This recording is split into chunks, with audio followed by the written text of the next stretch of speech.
हमारे त्योहार, दैनंदिनी, पूजा पाठ सभी दीपक के साथ रीतबद्ध रहते हैं। दीप की प्रकाश के साथ ही अंधकार का अंत होता है। अंधकार के नाश के साथ ही नव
नैतिक जिम्मेदारी को स्वीकार करते हैं। तो क्या ऐसी परिस्थितियों में वो दूसरा व्यवहार करेंगे जब किसी देश की स्वायत्तता पर खतरा हो या उसे नष्ट कर दिया गया हो?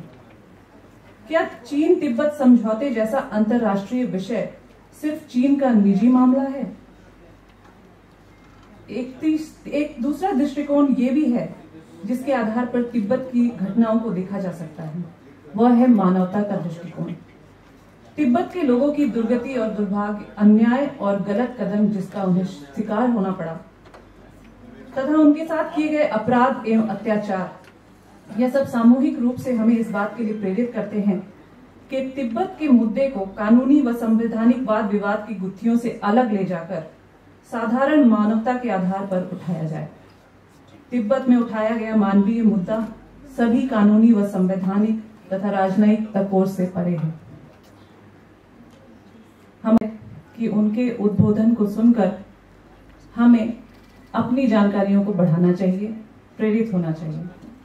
जिला उपाध्यक्ष, जिला अध्यक्ष की ओर से तथा ब्रज के सभी कार्यकर्ता, सभी प्रांत के पदाधिकारी की ओर से सभी बाहर के आए विशिष्ट अतिथियों को और श्री मेरे बड़े भाई सोलंकी जी और नीरज जी का बहुत बहुत स्वागत करता हूं। अपने पूरे वृंदावन मथुरा के सभी के भारत तिब्बत समन्वय संघ की ओर से बहुत बहुत धन्यवाद, बहुत बहुत स्वागत करता हूं। धन्यवाद। अब मैं आमंत्रित करना चाहूंगी राष्ट्रीय महामंत्री श्री विजय मान जी को विषय प्रतिवेदन के लिए।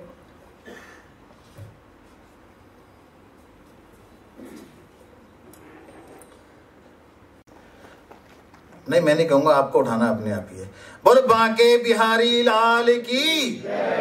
मेरी आवाज ज्यादा है, माइक इसलिए है लेकिन बावजूद ज्यादा है। दोबारा से बोल बांके बिहारी लाल की। कार्यक्रम में उपस्थित हमारे संरक्षक परम श्रद्धेय आदरणीय कप्तान सिंह सोलंकी जी, केंद्रीय संयोजक श्री हेमेंद्र तोमर जी, हमारे राष्ट्रीय अध्यक्ष आदरणीय प्रयागदत्त ज्वेल जी, हमारे आदरणीय उपाध्यक्ष air vice marshal Shri OP Tiwari ji, हमारे युवा के अध्यक्ष श्री नीरज जी, मंच पर आसीन ब्रज प्रांत के अध्यक्ष श्री विश्वास शर्मा जी और मथुरा के यहाँ के जिला अध्यक्ष श्री खंडेलवाल जी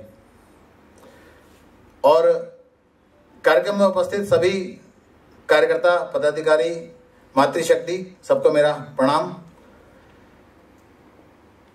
भारत तिब्बत समन्वय संघ इस विषय को रखने के लिए मुझे कहा गया।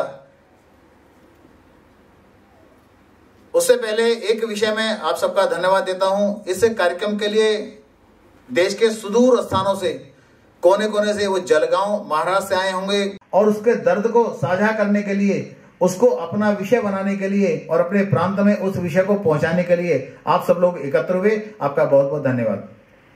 हम सब कार्यकर्ता अधिकांश पुराने परिचित हैं। जैसा भी संचालन में बताया गया कि प्रत्यक्ष ना सही लेकिन आभासी रूप से हम लगातार एक साल से मिल रहे हैं। 14 जनवरी 2021 को भारत तिब्बत समन्वय संघ का जब प्रारंभ किया गया, इसकी स्थापना की गई, तो जो था जब देश के अंदर कोरोना का काल चल रहा था। ये काल वो था जब जिंदगी और मौत की लड़ाई घर घर में लड़ी जा रही थी। ये वो काल था जब एक आदमी दूसरे से बात करते घबराता था। ये वो काल था जब डर एक लोगों के दिलों में बैठा हुआ था। उस समय उस डर को गायब करते हुए देश के समाज के लिए हमें आगे बढ़ना है, देश के लिए कुछ करना है।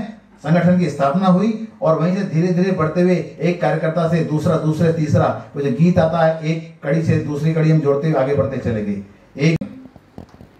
और जिनको पंजीकरण यानी ऑन पेमेंट फीस देने के बाद, निःशुल्क की बात नहीं कर रहा, ऐसे तो बहुत सारे जुड़े हुए हैं जिन्होंने अपना शुल्क देकर सदस्यता ली है। ऐसे वर्तमान में 1822 कार्यकर्ता हैं जिन्होंने 2100 रुपए दिए हैं, जिन्होंने 500 रुपए दिए हैं, जिन्होंने 100 रुपए दिए हैं। 1 वर्ष, 6 वर्ष और आजीवन ऐसी सदस्य देने वाले वर्तमान में 1822 कार्यकर्ता हमारे पास पंजीकृत हैं। और कुछ कार्यकर्ता ऐसे हैं जिन्होंने पंजीकरण नहीं कराया है, शुरुआत में जुड़े थे, उनकी सदस्यता अभी नहीं हुई है, कुछ की हुई है, कुछ की दोबारा हो जाएगी। ऐसी बड़ी संख्या में है, ऐसी बड़ी संख्या में कार्यकर्ता हैं हमारे साथ जुड़े हैं, काम कर रहे हैं, अभी उनका मेंबरशिप नहीं हुआ है। उस संख्या की मैं चर्चा नहीं कर रहा कि चर्चा केवल उतनी है क्या शायद शून्यता पाएगी वहां उनके पास।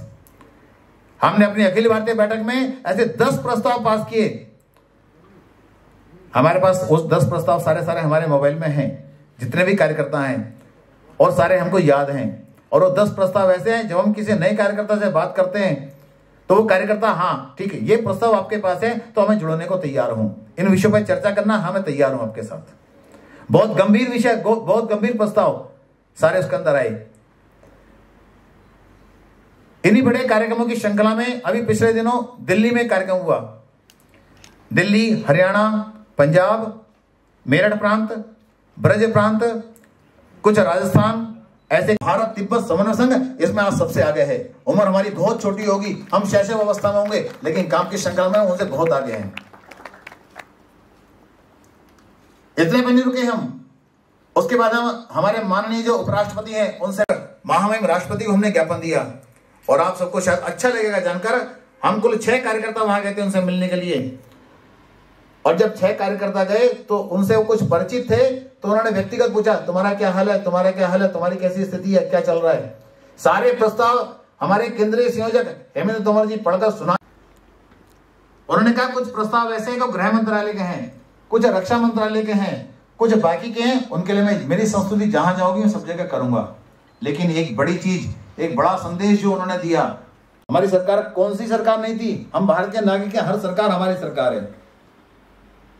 और यदि सरकार हमारी है तो मैं तो कहता हूं यदि माँ बच्चे को दूध तभी पिलाती है ना जब वो रोएगा।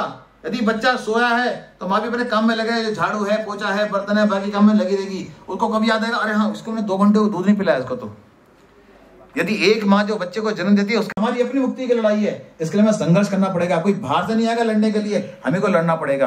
और इसलिए मैं कहता हूं ये जो आजादी की दूसरी जंग हम लड़ रहे हैं, एक जंग हमने 1947 में जीती है और दूसरी जंग में तो चर्चा ठीक है सामान्य बात हो गई है, हम टेक्नोलॉजी में लगातार बढ़ते जा रहे हैं। आजादी की दूसरी जंग है और इस जंग को हम ही जीतेंगे। और हम ही सब लोग इकट्ठे होकर कैलाश पे यात्रा पे जाएंगे, बिना किसी वीजा के जाएंगे, बिना किसी परमिशन के जाएंगे। बड़े कार्यक्रम में ये सब कार्यक्रम मैंने आपके सामने रखे। एक पत्रिका हमारी शिवबोधि है, उसका प्रकाशन हुआ। थोड़ी थोड़ी मेहनत, बहुत सारे लोग, हमारे पास कोई ऐसा विषय हो उसकी हम चर्चा कर सकते हैं। हम लोग बैठे हैं, कोई भाषण सुनने के लिए नहीं बैठे हैं, भाषण देने वाली टीम नहीं है कोई भी।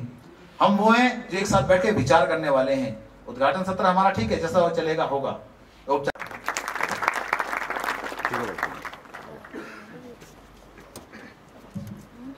बहुत बहुत धन्यवाद श्री विशिष्ट अभियान की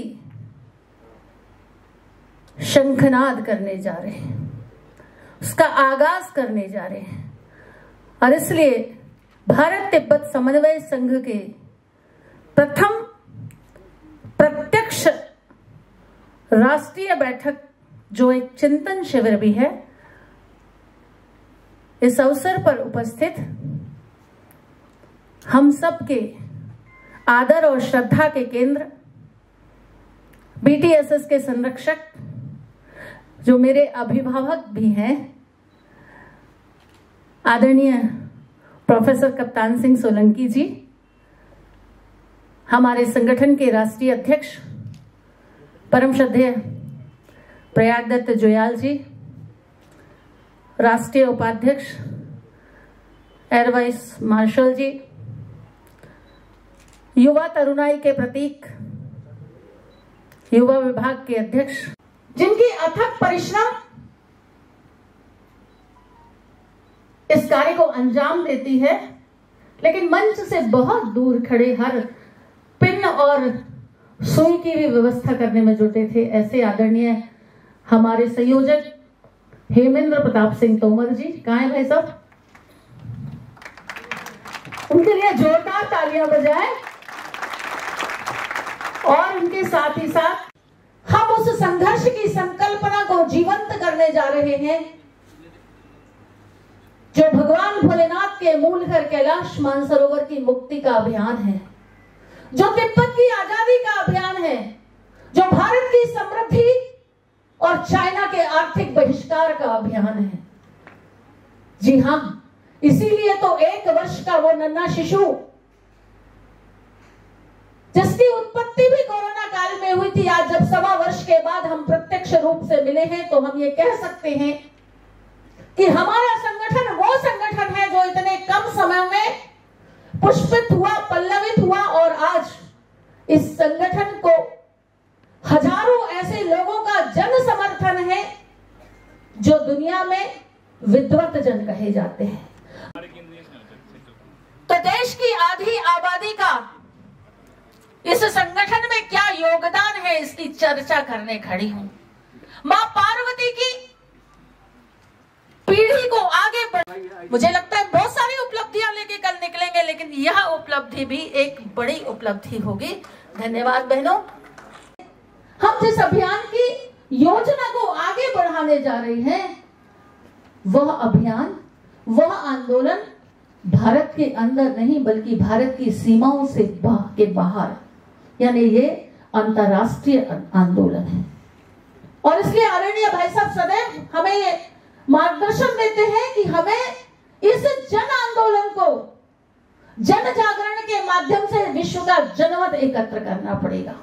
और अगर जनमत एकत्र करना है तो घर घर से ये आवाज आनी चाहिए कि कैलाश मानसरोवर मुक्त होना ही चाहिए।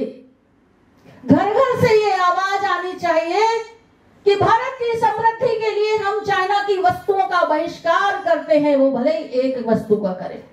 मैं ये नहीं कहती कि आप पूरे घर के बदल दो, क्योंकि एक लंबे समय के बाद एक प्रवृत्ति बनी है, लेकिन इसकी शुरुआत, इसकी मानसिकता का निर्माण करने की जिम्मेदारी मातृशक्ति की बहनों की है।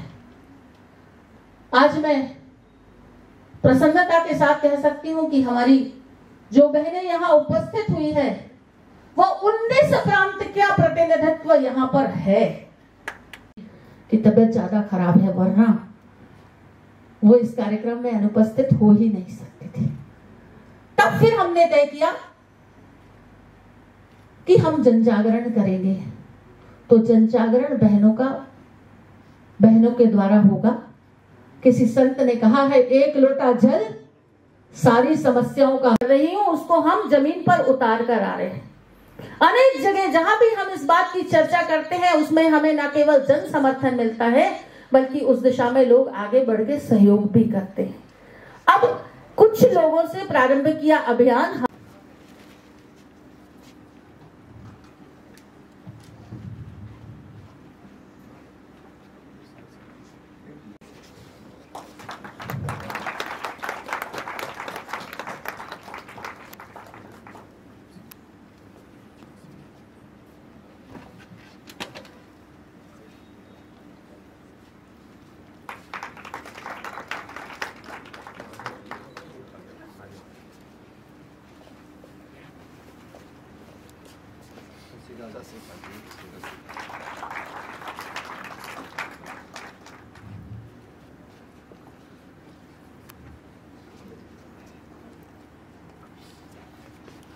इधर देख लीजिए।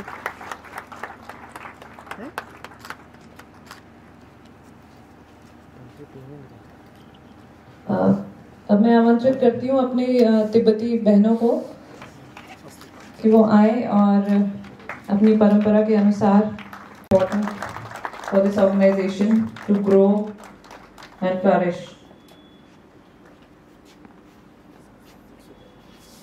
आप धर्मशाला से आए हैं, मैक्लॉडगंज से, तिब्बतियन वुमेन कांग्रेस के आप वाइस प्रेसिडेंट हैं। तिब्बतन विमेन्स एसोसिएशन, जैसा कि राजू मालवीय दीदी ने अभी उनका परिचय कराया था, तालियां बजती रहनी चाहिए।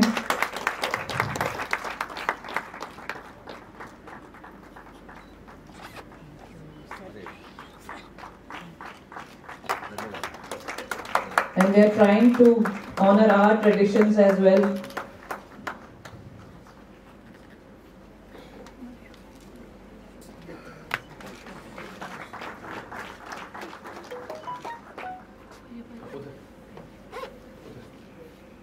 इधर से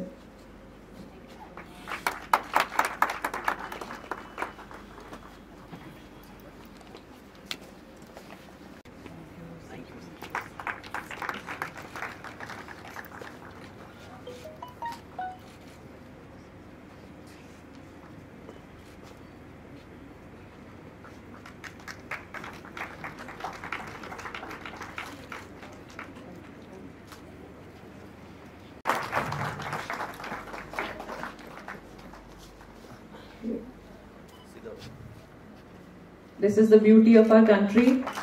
Two cultures, two communities, honoring each other's traditions.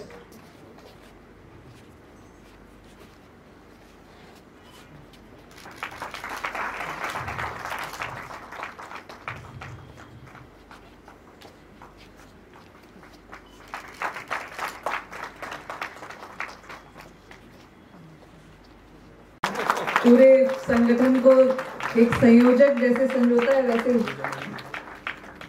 राष्ट्रीय महामंत्री विजय मान जी,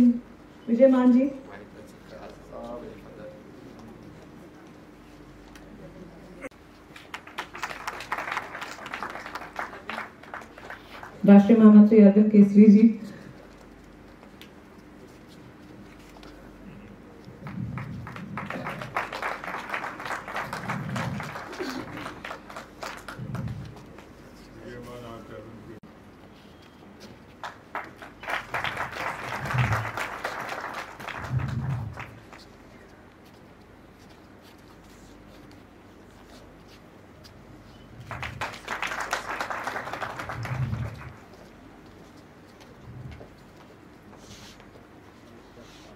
कुछ गलती हमारी थी, वरना हमारी देश की, भारत देश की हालत ऐसी नहीं थी कि चाइना आसानी से तिब्बत को कब्जा कर सकता था। 1959 में हमने अपनी सामरिक कैपेबिलिटीज को बहुत ही ज़्यादा अंडर एस्टिमेट किया था।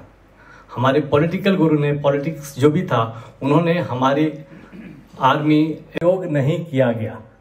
ये क्यों नहीं किया गया, ये एक डिबेटेबल इशू है, लेकिन ये बहुत सशक्त, बहुत ही गलत डिसीजन था, क्योंकि हमारी एयरफोर्स ताकतवर होने के साथ साथ हमारे जो एयरफील्ड हैं वो सी लेवल पर हैं, तो हमारे जहाज जो हैं पूरा आर्मामेंट लेके एयरबोर्न हो सकते हैं और चाइना को बर्बाद कर सकते हैं। इसको बार बार सलाह देने के बावजूद भी उस समय के जो प्रधानमंत्री या जो भी सरकार थी, उन्होंने इसका जिक्र नहीं किया और इसका फायदा नहीं उठाया।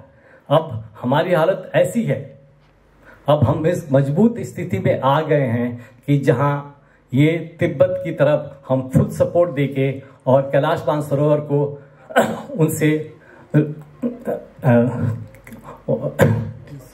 वापस लेके आ सकते हैं। मैं ये जो संस्था है, संस्था के बारे में बहुत कुछ कहा गया है, लेकिन ये जो हमारे संयोजक साहब ने जो बीज बोया है, ये संस्था जिस काम के लिए शुरू की गई है, काम बहुत बड़ा है, छोटा नहीं है, समय लगेगा, लेकिन इसको क्या क्या करना है, इसमें एक दो पॉइंट कह के मैं फिर अपना वक्त, अपनी वाणी को विराम दूंगा। हमें देखिए, दो तरीके से काम करना है। पब्लिक ओपिनियन जनरेट करना है। पब्लिक ओपिनियन हिंदुस्तान के अंदर, ताकि हमारी सरकार इस तरीके से प्रोजेक्ट कर सके कि हमारे लोग तैयार हैं हमें तिब्बत को प्रूव करने के लिए। दूसरा ओपिनियन जो है वो है इंटरनेशनल ओपिनियन। इंटरनेशनल में बहुत सारे देश हैं जो चाइना के विस्तारित व्यू से लेके बहुत ही परेशान हो चुके हैं। तो ये हमें अंतर्राष्ट्रीय लेवल पर हमें एक पब्लिक ओपिनियन जनरेट करना पड़ेगा, ताकि सारे अलग देश वो भी बाध्य करें चाइना को, इंटरनेशनल डायरेक्टली प्रेशर दें, इनडायरेक्ट प्रेशर दें, ताकि वो भी कुछ तिब्बत जो बच्चे पिछले 20 साल 30 साल से पैदा हुए हैं वो इसके बारे में भूल ना जाएं। इसके लिए जानकारी हमें उन बच्चों को रिवाइव करने की कोशिश है। यही हमारे हिंदुस्तान में भी कोशिश है। हमारे इतिहास भी रिवाइज किए जा रहे हैं जिसमें तिब्बत और सबका जिक्र होगा, ताकि लोग भूल न जाएं। हमें कई सारे लोग हैं जिन्हें पता ही नहीं था कि तिब्बत में क्या इशू था, क्यों हुआ, कैसे हुआ, क्या है।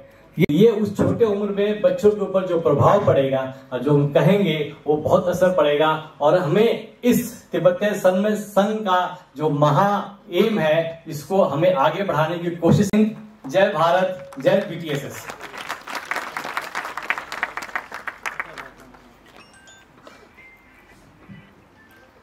Thank you so much, sir, for the deep insight. और huge reserves of copper, lithium, gold and silver के इकोनॉमिक बेनिफिट के लिए है। यही वजह है कि एक रिमोट हिमालयन रीजन होने के बावजूद तिब्बत की सिक्योरिटी और स्टेबिलिटी भारत के लिए one of the highest priority और रिस्पॉन्सिबिलिटी है।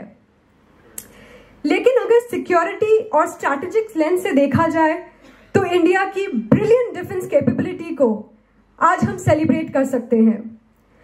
गलवान और डोकलाम स्टैंड ऑफ ने ये स्ट्रॉन्ग सिग्नल और मैसेज दिया है कि प्रेजेंट डे इंडियन आर्मी 1962 के इंडियन आर्मी से कहीं गुना शक्तिशाली है। आज के इंडियन आर्म्ड फोर्सेस ने रिन्यूड असर्टिवनेस डिस्प्ले किया है भारत के ऊपर किसी भी नेशनल सिक्योरिटी चैलेंज को डील करने के लिए। और चाइना इस बात को भली भांति समझ चुका है। But given a difficult neighbour, China इस बात को रियलाइज करते हुए अब कन्वेंशनल वॉर टेक्निक से एक स्टेप आगे बढ़ के नॉन कन्वेंशनल कंट्रोल कैपेबिलिटीज या सॉफ्ट आर्म ट्विस्टिंग टेक्निक जो होते हैं उसको साइलेंटली एडवांस करने की कोशिश कर रहा है। इस वजह से हमें भारत को विशेष ध्यान देना होगा और इन तकनीकों से होने वाले फ्यूचर रिस्क के लिए अपने आप को प्रिपेयर करना होगा। ये हमारे लिए आज सबसे आवश्यक है। भारत के ऊपर चाइना किस तरह अपने कंट्रोल स्ट्रैटेजी से दबाव बना सकता है और उसका भारत पर होने वाले रिस्क का क्या स्वरूप हो सकता है, उसके डिटेल में डिटेल में जाने से पहले मैं आप सभी को एक छोटे उदाहरण से शुरुआत करना चाहूंगी। राष्ट्रीय उपाध्यक्ष आदरणीय OP तिवारी जी, ब्रज क्षेत्र के अध्यक्ष हमारे विश्वास शर्मा जी और मथुरा क्षेत्र के अध्यक्ष हमारे श्री राजकुमार जी, पूरे संगठन को जिन्होंने सजोने और पिरोने का काम किया, ऐसे हमारे आदरणीय हेमेंद्र सिंह तोमर जी, हमारे संगठन के दोनों राष्ट्रीय महामंत्री आदरणीय विजय मान जी और अरविंद केसरी जी, महिला विभाग के अध्यक्ष श्रीमती राजू वाल्मीकि जी, मैं सभी का आभार व्यक्त करता हूं कि एक ऐसे ज्वलंत मुद्दे पर हम सब लोग आज इस राष्ट्रीय बैठक में एकत्रित हुए हैं, जो आगे आने वाले समय में कहीं न कहीं हमारे इस देश को, इसकी अखंडता को, इसकी संप्रभुता को और इसकी एकता को बनाए रखने के लिए अत्यंत ही महत्वपूर्ण। उसका आधार बना तो ज्ञान बना, उसका आधार बना तो आध्यात्म बना, सांस्कृतिक एक साझा प्लेटफॉर्म वह एक आधार बना। और यही कारण है कि भारत का जो तिब्बत से संबंध रहा, इतिहास यह कितना पुराना है, इसका इतिहास उसका साक्षी। और भारत का तिब्बत से संबंध बौद्ध धर्म के प्रवेश से भी बहुत पुराना है। तिब्बत एक ऐसा राष्ट्र जो बिल्कुल विश्व का छत कहा जाता है, और धर्म उनका जीवन का आधार है, तो कर्म उनकी व्यवहारिक पद्धति। युद्ध की विभीषिकाओं से बहुत दूर यह तिब्बत बौद्ध धर्म के शांति संदेश को लेकर अपना जीवन यापन कर रहा था। पर एक ऐसा राष्ट्र जो अपनी विस्तारवादी नीतियों के कारण 1934 में तुर्कमेनिस्तान पर कब्जा किया, 1945 में मंगोलिया पे कब्जा किया, 1950 में तिब्बत पर कब्जा किया, 1962 में अक्साई चीन पर कब्जा किया, 1997 में हांगकांग पर कब्जा किया और 1999 में मकाऊ पर कब्जा किया। और आज भी रूस जैसे सशक्त देश के 52,000 किलोमीटर की भूमि पर वह अपना आधिपत्य जमाने का प्रयास करता है। वह भी अपनी भूमि को बताता है। केवल रूस नहीं, 23 ऐसे राष्ट्र उनके जमीन पर भी वह कब्जा करने का प्रयास करता है। हमें सोचना होगा, हम अपने दोस्त बदल सकते हैं पर हम अपना पड़ोसी नहीं बदल सकते। आज भारत तिब्बत समन्वय संघ एक ऐसे आंदोलन को, जन आंदोलन को खड़ा करने का प्रयास कर रहा है कि हम सचेत हों और एक साथ मिलकर। सब मैसेजेस हैं वो रात के 3 बजे भी मैं देखता हूं, और रात के 3 बजे भी, 2 बजे भी कभी कभी मिल जाते हैं। तो ऐसे केंद्रीय संयोजक हमारे लिए बड़े मान की बात है। और साथ में जो कार्यकर्ता हैं, बेसिकली राष्ट्रीय महामंत्री द्वय केसरी जी और विजय मान जी, और उनके साथ जो टीम जुड़ी है महिलाओं की, वो बहुत बड़ी बात है। और इन्होंने पूरे संगठन को एक गति प्रदान की है। मैं डोलमा बंधुओं को भी ताकि दिलैसी बोलना चाहता हूं, आप लोगों का स्वागत है ऐसे मंच पे जो भारत और तिब्बत की समन्वय की बात करता है। सबने कहा कि ऐसा संगठन जो 18 से 20 के करीब संगठन है इस समय, तिब्बत के फ्रेंड हैं सारे के सारे, 63 साल से वो लोग चल रहे हैं। लेकिन आज की डेट में, आज के समय में मैं ये कहूंगा कि इस संगठन में क्या है जो है बहुत आगे जा रहा है।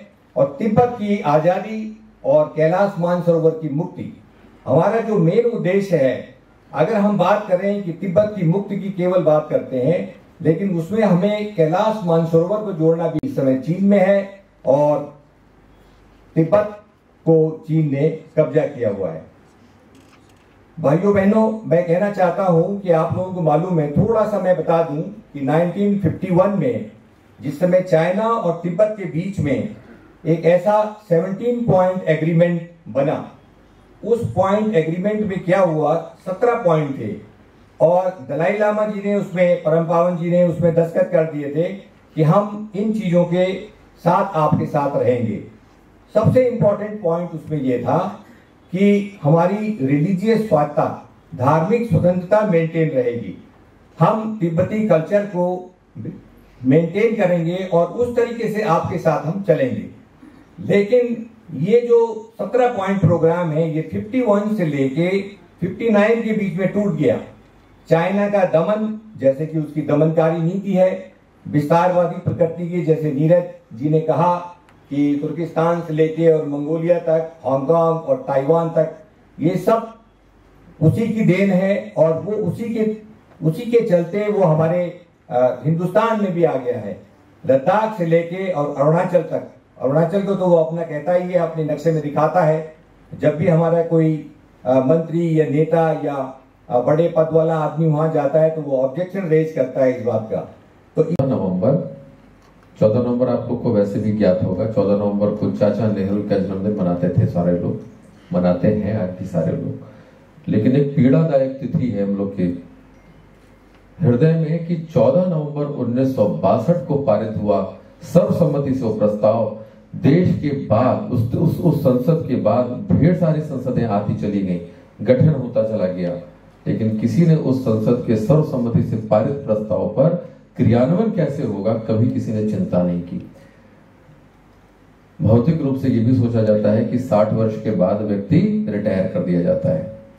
60वां वर्ष चल रहा है ये, और 14 नवंबर 2022 को 60 वर्ष पूर्ण हो जाएंगे, और अगर पूर्ण हो गए तो ये मान लिया जाएगा ये प्रस्ताव भी एक तरह से रिटायर हो गया। हमें रिटायर नहीं होने देना है, क्योंकि वो राष्ट्र रक्षा और राष्ट्र अस्मिता का प्रस्ताव था जिसे सांसदों को उसको पूरा करना था और पूरा कराना था।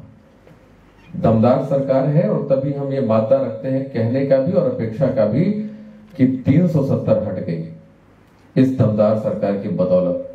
राम मंदिर बन गया या बन रहा है इस दमदार सरकार की बदौलत, तो कोई बड़ी बात नहीं है। 14 नवंबर 1962 के उस प्रस्ताव में ये बात कही गई थी कि चीन द्वारा कब्जाई गई एक इंच भूमि इस देश की सरकार वापस ले लेगी। कहां गया? और इसलिए हमारा ये संकल्प है, जो हमारे प्रस्ताव के रूप में परिलक्षित हुआ था, पारित हुआ था, इस 2022 को 14 नवंबर से पहले इस देश के सारे सांसदों को हमको याद दिलाना है। ये हमारा प्रस्ताव नहीं था, ये आपका प्रस्ताव था, और इसको पारित जब कराया था तो क्रियान्वयन कौन करेगा जी? क्रियान्वयन भी आप ही को कराना है। मैंने कहा ना, मजबूत सरकार है, दमदार सरकार है, तो अपेक्षा भी हमें उन्हीं से है। ब्रज प्रांत के लोग भी, कुछ लोग बीच में बैठे हो तो अपना परिचय दे दें। राकेश गुप्ता जी हमारे क्षेत्र के प्रांत यानी ब्रज प्रांत, मेरठ प्रांत और उत्तराखंड प्रांत के क्षेत्र संयोजक। बगल में मुझे लग रहा है विजय मोहन गुप्ता जी बैठे हुए हैं, आप प्रांत के महामंत्री हैं। आभार आपका, आप ही के संरक्षण में कार्यक्रम हो रहा है। विपिन जादौन जी, कोहनी मत मारिए, अपना परिचय दीजिए। इतना दिखता है मुझे। विश्व बंधु शास्त्री उपाध्यक्ष बागपत से आए, प्रांत के महामंत्री दायित्व में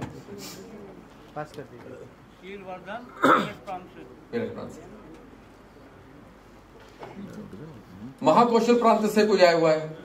महाकौशल मनोज जोशी।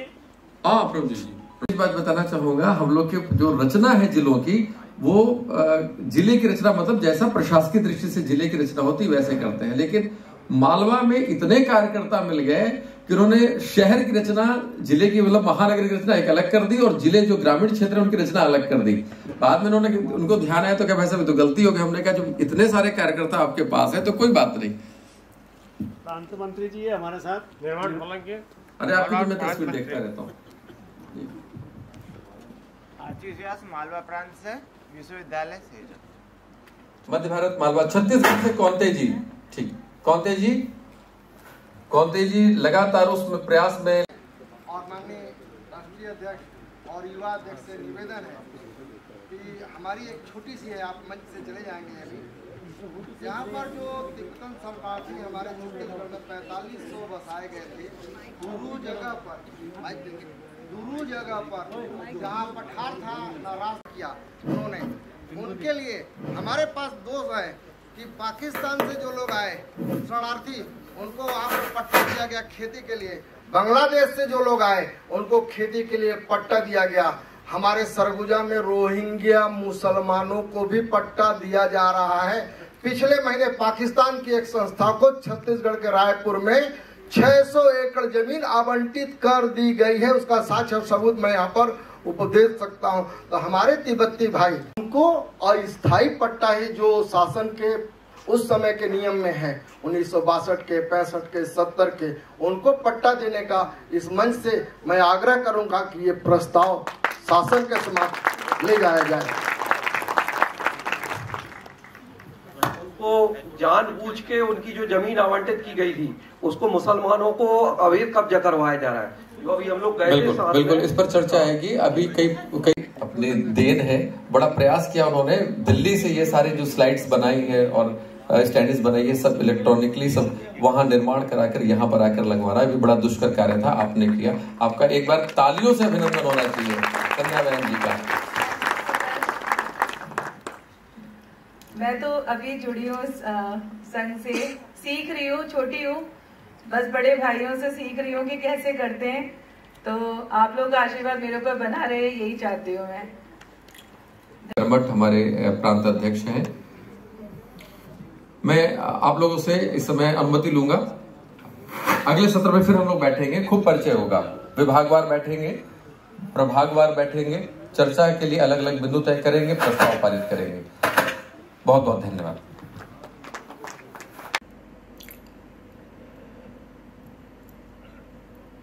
सभी वरिष्ठ पदाधिकारीगण, सबके नाम लेना संभव नहीं है, और सभी उपस्थित प्रतिभागी जो विभिन्न प्रांतों से आए हैं, भौतिक रूप से, प्रत्यक्ष रूप से, in person, face to face Bharat Tibbat Samanvay Sangh के कार्यक्रम में इतने विस्तृत रूप से, इतने व्यापक रूप से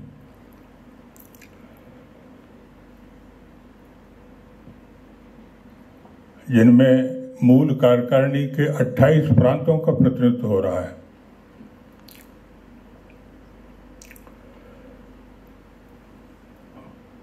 महिला विभाग के 19 प्रांतों से प्रतिनिधित्व हो रहा है, और जिन्होंने पंजीयन कराया है वो सभी 28 प्रांतों से हैं, और उनकी संख्या 2822 है।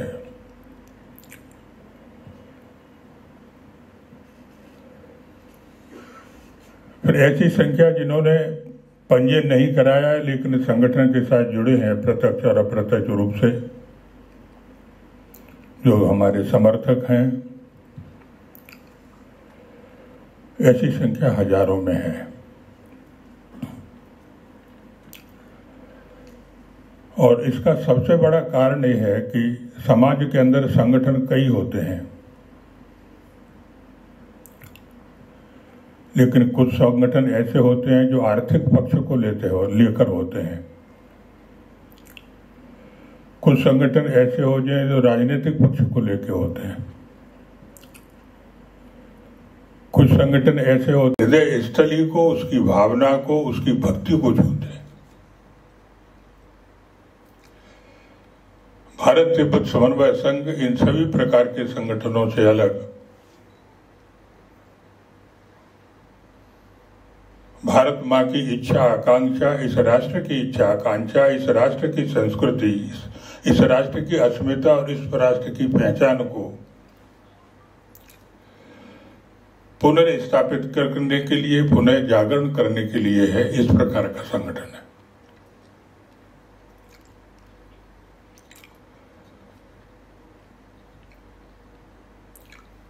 और यही कारण है कि जब व्यक्ति अपने जीवन में विभिन्न स्तरों को पार करते हुए और जब प्रशासनिक दृष्टि से, संवैधानिक दृष्टि से गवर्नर बनता है, तो उसके बाद फिर गवर्नर के बाद ज्यादा ऑप्शन नहीं रहते, उसको ज्यादा ऑप्शन पालना भी नहीं चाहिए। या तो फिर वो उपराष्ट्रपति बन सकता है या राष्ट्रपति बन सकता है। और मेरे साथ जितने भी गवर्नर रिटायर हुए, वो सब जो मैं व्यक्त कर रहा हूं उसी प्रकार से सब लोग शांति से बैठे हुए हैं। और मेरी भी इच्छा वही थी, लेकिन भारत तिब्बत समन्वय संघ, इसका प्रस्ताव जब मेरे पास आया तो मैं इसके लिए मना नहीं कर पाया। और इसलिए इस संगठन से जुड़ने में आप सब जितने सौभाग्यशाली हैं, उन सब सौभाग्यशालियों में से एक मैं भी हूं। आपका बहुत बहुत धन्यवाद। भाई नीरज जी का बहुत बहुत धन्यवाद, जिन्होंने बहुत ही कम शब्दों में बताया कि इस विश्व का सबसे बड़ा लैंड माफिया कौन है, किस तरीके से चीन, अफ्रीका हो चाहे श्रीलंका हो चाहे वेनेजुएला हो, किस तरीके से हर जगह लैंड को ग्रैब कर रहा है। हमारे माननीय राष्ट्रीय अध्यक्ष प्रोफेसर प्रयागदत्त जुयाल जी का भी बहुत बहुत धन्यवाद। Air vice marshal Shri OP Tiwari ji का भी बहुत बहुत धन्यवाद। राजकुमार जी का भी बहुत बहुत धन्यवाद। विजय मान जी, अरविंद केसरी जी का भी बहुत बहुत धन्यवाद और सभी कार्यकर्ताओं का यहाँ पे पधारने के लिए बहुत बहुत धन्यवाद। आप सभी से निवेदन है, ये सत्र समाप्ति की ओर है, आइए भोजन की ओर हम लोग प्रस्थान करें। धन्यवाद। बनानी पड़ेगी जो इस जिम्मेदारी को निर्वहन कर सके कि वहाँ फीडिंग कर सके टाइमली, तो ये करना है। ये एक सुझाव हो रहे सर कि शिवजी भोले के प्रति और कैलाश मानसरोवर के प्रति इस देश में सबसे ज्यादा समर्पण हमारा कांवड़ समूह का, कांवड़ समूहों का, कांवड़ लेके आते हैं, कांवड़ लेके, ठीक। तो ये सभी से रिक्वेस्ट मैं आपके माध्यम से करना चाहूँगा, बताएं कि अपने अपने क्षेत्र में जो कांवड़ संघ बने हुए बताया कांवड़ समूहों को आप लिख रहे हैं ना ये सब चीजें, ठीक है। भाई साहब हमारा एक सुझाव है कि अतुल मोहन विषय छेड़ा तो बड़े उत्सुक हैं किसान लोग, अनपढ़ है, मोबाइल चलाने नहीं जानते हैं, महिलाएं, पुरुष जो खेती बाड़ी करते हुए सब, तो आज भी चौपालें जिंदा है गांव में, चौपाल पर बैठते हैं लोग और चौपाल पे चर्चा होती है, घंटों बैठते हैं। तो मेरा ऐसा एक सुझाव है कि किसान विभाग या प्रभाग या ग्रामीण के नाम से ग्रामीण प्रभाग या विभाग ऐसा भी एक आना चाहिए, क्योंकि अपनी 75% आबादी अभी भी हम लोग को बिलोंग करते हैं, शहरों को करते हैं, गाँव को कर ही नहीं रहे हैं, तो उसका भी थोड़ा सा विचार होना चाहिए। बहुत सुंदर, बहुत सुंदर। मेरे पास सारे नाम, मैं 55 गांव पे 15-15, 20-20 युवाओं के नाम स्वतः उन्होंने दिए कि हमारे मोबाइल पर दीजिए, आप भेजिए सामग्री। स्कूलों के करिकुलम में इस तरह की कुछ चीज़ हो जहां कैलाश मानसरोवर की साथ में स्तुति आए, कुछ जानकारी आए कि कैलाश मानसरोवर की महत्ता क्या है, तो एक बहुत आपका विषय समझ में आ गया। मैं बता दूं, पहले बैठ जाए फिर मैं आपको आश्चर्य होगा, सत्यनारायण भगवान की कथा के लिए मैंने पंडित जी को बुलाया, उनको भी नहीं मालूम था कैलाश पर्वत कहाँ है। वो भी कहे कि वो केदारनाथ के आगे पड़ता है, यही कहीं उत्तराखंड में। तो बताइए, तो पहले तो उनको भी जागृत करना होगा। ये चीजें चलेंगी, अच्छी बात है, ये विचार आने चाहिए। अब दीदी अभी जो विषय आया कि हमको दिव्या ने मुझे बताया, मैंने कहा नहीं, मौखिक बात नहीं करो, आप सारा रिटर्न में उनको दो और रिटर्न में देकर उसकी एक कॉपी आप हमको दो, तो हम अपने केंद्र से भी भेज देंगे और वही की वही चीज जो एक प्रांत के लिए बात हो रही है वो हम अन्य प्रांतों में भी। कि जब हम केंद्र के मंत्रियों से मिलते हैं तो उनके विभाग से संबंधित और ऐसे कौन से विषय ला सकते हैं जिसमें वो इस राष्ट्र हित के और धर्म हित के मुद्दों को सुलझा सकते हैं। तो डॉक्टर धर्मेंद्र प्रधान जी के लिए बात हुई थी, मिलने के बाद तय भी हो रही थी, बीच में लगता था कि किसी भी दिन बुलावा आ जाएगा। वो अच्छी बात है कि अब जब बुलावा आएगा तो इस विषय को हम रख सकेंगे। जितने भी हमारे शिक्षक हमसे जुड़े हैं, जैसे मैं पुस्तकालय से ही जुड़ी हुई हूँ, तो वो हम उन शिक्षकों को जिम्मेदारी दें, इसको हमें सीखना चाहिए और हम भी अपने यहाँ से प्रयोग कर सकते हैं। बहुत बहुत धन्यवाद। अगला कार्यक्रम प्रारंभ हो रहा है, अगली सूचना जैसी होगी फिर हम देते रहेंगे।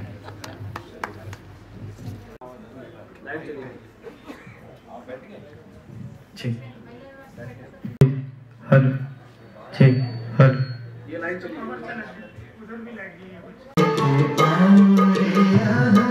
जीवन समर्पित मन समर्पित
राहों में रुकावट न आए, मिलजुल कर ऐसा काम करो फिर अखंड भारत बन जाए, फिर अखंड भारत बन जाए, फिर अखंड भारत बन जाए, फिर अखंड भारत बन जाए, फिर अखंड भारत बन जाए।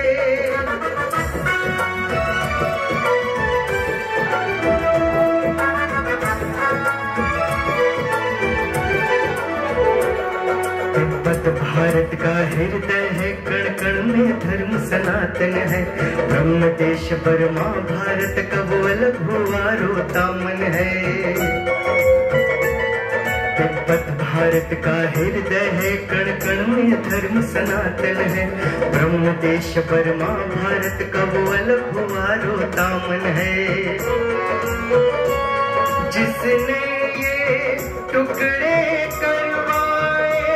ना माफ किया उसको जाए, मिलजुल कर ऐसा काम करो फिर अखंड भारत बन जाए, फिर अखंड भारत बन जाए, फिर अखंड भारत बन जाए, फिर अखंड भारत बन जाए, फिर अखंड भारत बन जाए। हिस्सा सबको समझ में आया,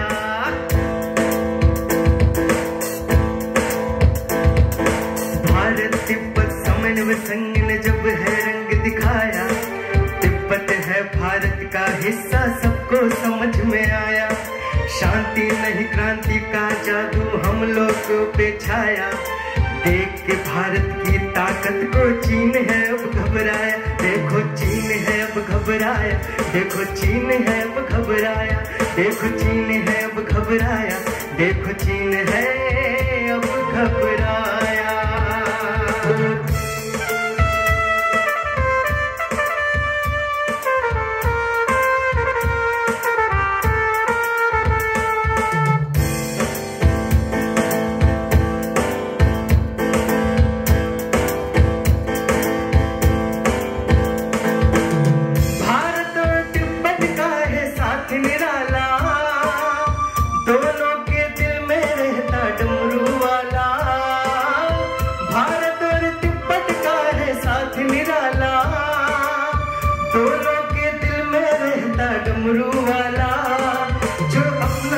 है ले लेंगे हम दिखला देंगे कितना है दम। भारत तिब्बत समन्वय संघ ने जब है रंग दिखाया, तिब्बत के जो मूल है वासी उनको समझ में आया, कौन है अपना इस दुनिया में कौन है और पराया। तिब्बत के लोगों ने भारत माँ पे प्यार लुटाया, देखो चीन है घबराया, देखो चीन है अब घबराया, देखो चीन है अब घबराया, देखो चीन है अब घबराया।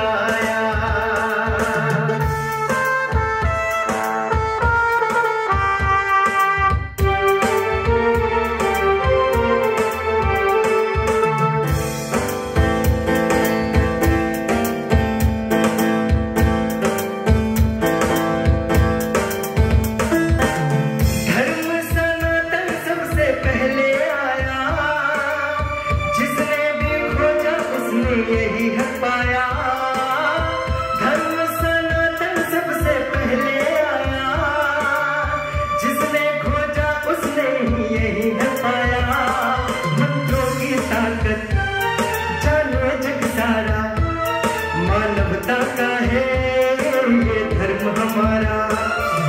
भारत तिब्बत समन्वय संघ ने जब है रंग दिखाया, हिलने लगे दीवार चीन की ऐसा तूफान आया। जब जब भी ये चीन हमारे भारत से टकराया, चारों खाने चित्त हमेशा अपने आप को पाया। देखो चीन है अब घबराया, देखो चीन है अब घबराया, देखो चीन है अब घबराया, देखो चीन है अब घबराया। छाया एक भारत की सेना को चीन है अब घबराया, देखो चीन है अब घबराया, देखो चीन है अब घबराया, देखो चीन है अब घबराया, देखो चीन है अब घबराया।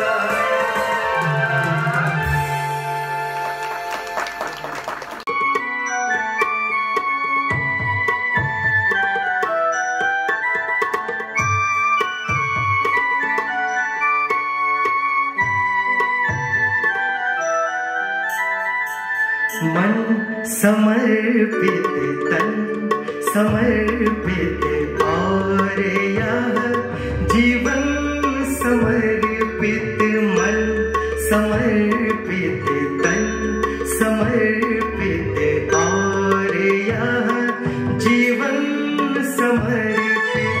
चाहता हूँ मातृभूमि तुझको अभी कुछ और भी तू, मन समर्पित तन समर्पित और यह जीवन समर्पित। माँ तुम्हारा ऋण बहुत है मैं अकिंचन, किंतु इतना कर रहा फिर भी निवेदन। थाल में लाऊं सजा कर भाल को जब, स्वीकार कर लेना दया करे समर्पण। गान अर्पित प्राण अर्पित, रक्त का कण कण समर्पित। चाहता हूँ मातृभूमि तुझको भी कुछ और भी तू, मन समर्पित तन समर्पित और यह जीवन समर्पित। मांझ दो तलवार को लाओ न देरी, बांध दो कस कर कमर पर ढाल मेरी, भाल पर मल दो प्रश्न अर्पित, आयु का क्षण क्षण समर्पित। चाहता हूँ मातृभूमि तुझको अभी कुछ और भी तू, मन समर्पित तन समर्पित और यह जीवन समर्पित। आज सीधे हाथ में तलवार दे दो और बाएं हाथ में ध्वज को थमा दो।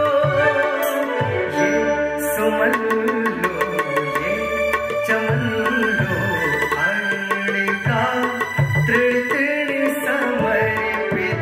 चाहता हूँ मातृभूमि तुझको अभी कुछ और भी तू, मन समर्पित तन समर्पित और यह जीवन समर्पित। मन समर्पित तन समर्पित और यह जीवन समर्पित। वो छोटी आंखों वाले बड़े हैं दिल के काले, ये भारत जागा है अब पड़ेंगे जान के लाले। वो छोटी आंखों वाले बड़े हैं दिल के काले, ये भारत जागा है अब पड़ेंगे जान के लाले।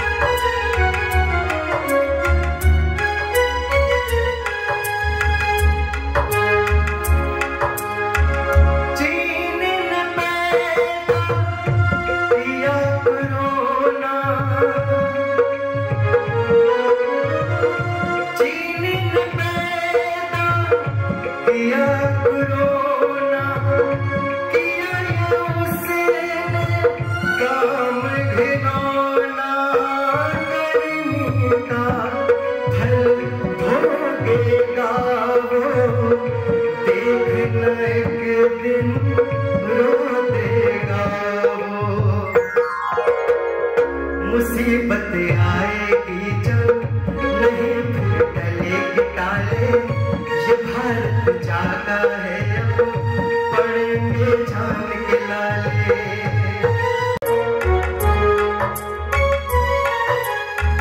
चलने के काबिल न थे जो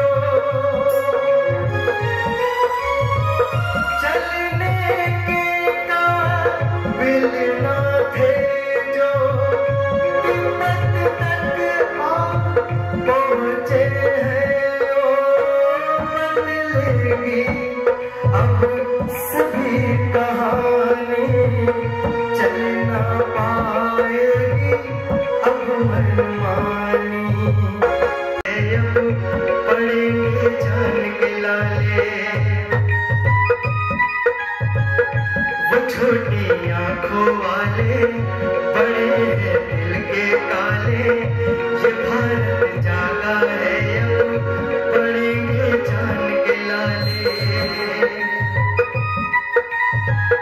वो छोटी आंखों वाले बड़े हैं दिल के काले, ये भारत जागा है अब पड़ेंगे जान के लाले।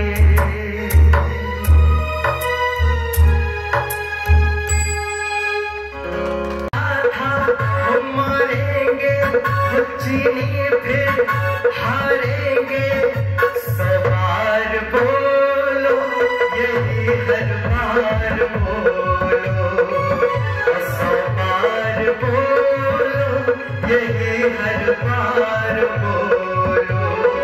हो गलवान की हो काटी में हो पटका था हो माटी में, सवार बोलो यही हर बार बोलो, ओ सवार बोलो यही हर बार बोलो। लाखों से उम्र जीनी लाखों में, सवार बोलो यही हर बार बोलो, ओ सवार बोलो यही हर बार बोलो।